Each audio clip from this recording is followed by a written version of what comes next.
How did one woman become a self-made billionaire off the product that everybody rejected at first? This is the story of Sara Blakely. Sara Blakely was an aspiring lawyer, but she kept failing the admissions test over and over again. She became a fax machine salesman just because nobody else would hire her. Then Sara had an idea for a product that nobody was making yet. A product in between hosiery and shapewear. Spanx started as a simple idea when 27-year-old Sara Blakely cut the feet off of her own pantyhose. Her body-shaping solution wasn't an instant hit.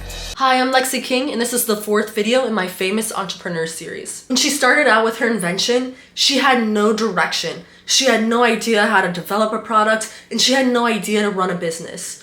But she kept trying. When Sara put her idea in front of others, like manufacturers and patent attorneys, everybody told her that her idea was crazy, stupid, and useless. I mean, I had a patent attorney tell me he thought I'd been sent by Candid Camera because he thought the idea was so bad when I presented it to him. Door-to-door really helped. You heard no a lot. I heard no a lot, and someone who grew up wanting to be a lawyer, but basically bombed the LSAT twice. Because when I started Spanx, the first 2 years that I was cold calling all the manufacturers in North Carolina, I only heard one word. No. Yeah. I mean, no, no, no.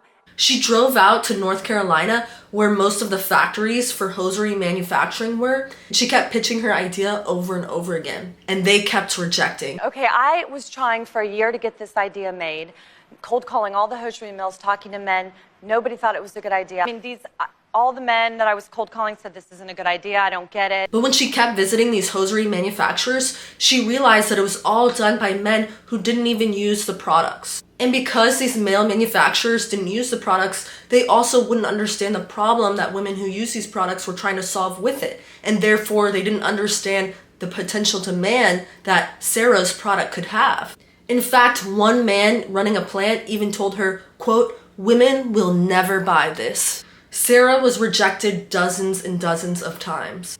Nobody believed in her idea and nobody believed in her. But Sara eventually asked herself, will I give up or will I demand to be taken seriously? When the world told her that she had a bad idea and it would never happen, Sara didn't break, she bent, and she did everything she could to make her dream a reality because she believed in her product and she believed in herself. I got a phone call about 2 weeks later from one of the manufacturer owners, and he said, "Sara, I have decided to help make your crazy idea." I ran it by my 3 daughters at the dinner table, and they told me I should give you a shot. She did whatever it took, including breaking a lot of rules. When she got accepted into Neiman Marcus, she didn't wait for them to give her permission. She hustled her product, with or without them. When I landed Neiman Marcus, which was such a prestigious retailer, I got a chance to be in one pocket in the store of the whole hosiery department, and no one had heard of Spanx. So I took bins that I bought at Office Depot and stuck them at every cash register in the store, which is so not okay. Neiman Marcus has a very strict visual department, but everybody thought somebody else approved it. So I was trying to get the product out of the sleepiest corner of the store and move it around to where the customers actually were. So you have to do whatever it takes to really become successful.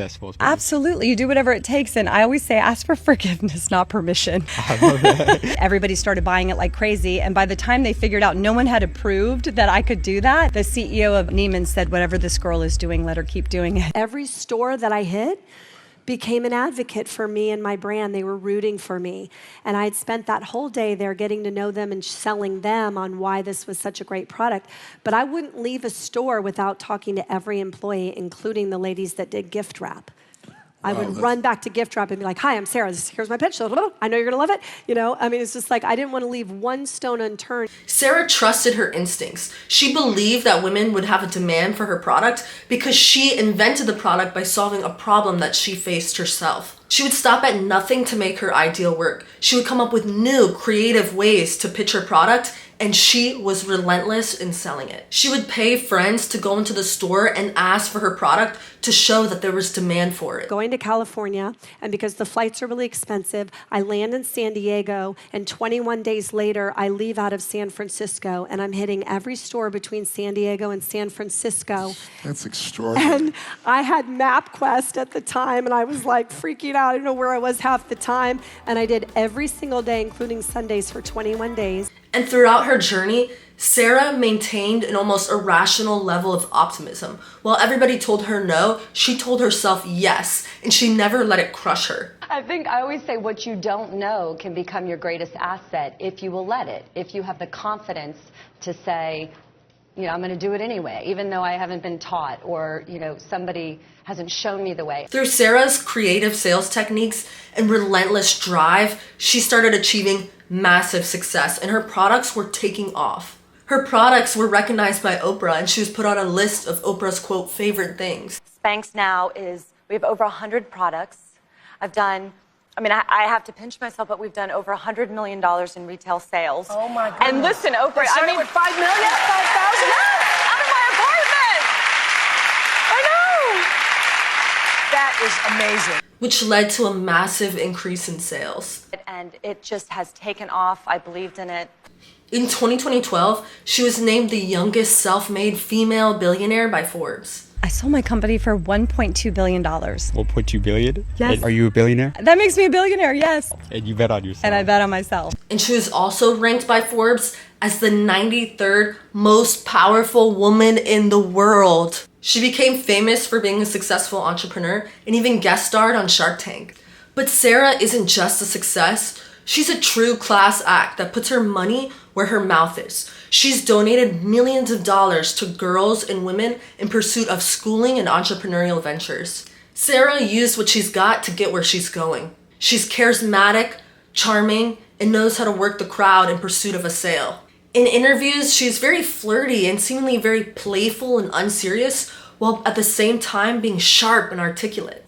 To me, that shows that she's highly intelligent and a true saleswoman. Men didn't take her seriously, but she didn't mind. She remained persistent and enthusiastic about her product, showing up every day with a super high level of energy that was contagious. Before, they didn't see her coming, but now they can't help but recognize she's one of the greatest female entrepreneurs in the world. And they could have had a piece in it if they had just believed in her. So how did Sara Blakely become a self-made billionaire off a product that nobody believed in at first? By believing in herself and her product against all odds. If you love entrepreneurial stories, subscribe to my channel.